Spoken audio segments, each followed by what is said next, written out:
Hi friend, नमस्कार. तर चला बघू शकता तुम्ही असा छानपैकी नाश्ता बनवलेला आहे आपण. आणि हा न रवा नाश्ता आहे.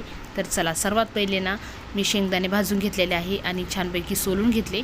तर कोथिंबीर, कढीपत्ता आणि हिरवी मिरची, कांदा, टॅमॅटो कट करून घेतलेले आहे.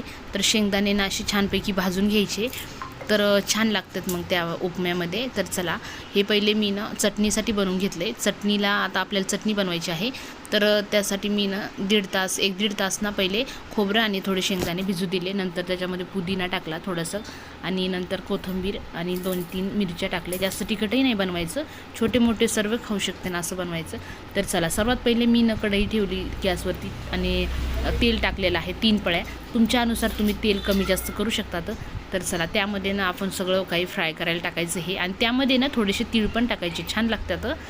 कांदा, लसण आणि मस्तपैकी ना मिरची वगैरे फ्राय करून घेतली. सर्वात पहिले ना जिरा मोहरी टाकून घेतली.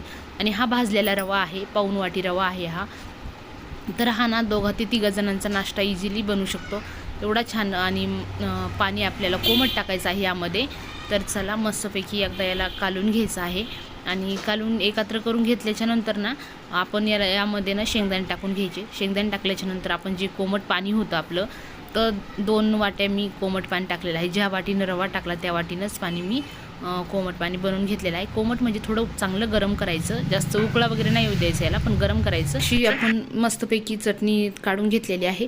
तर चला चटणीला काय काय टाकलं हे बघू शकता तुम्ही. त्यामध्ये मी दही 2 चम्मच ॲड करून घेतलं आणि मस्तपैकी आपली चटणी तयार होती. जास्त पतली नाही करायची, घट्टच ठेवायची. तर चला नाश्ता तयार झालेला आहे. कसा झाला कमेंट करून नक्की सांगा.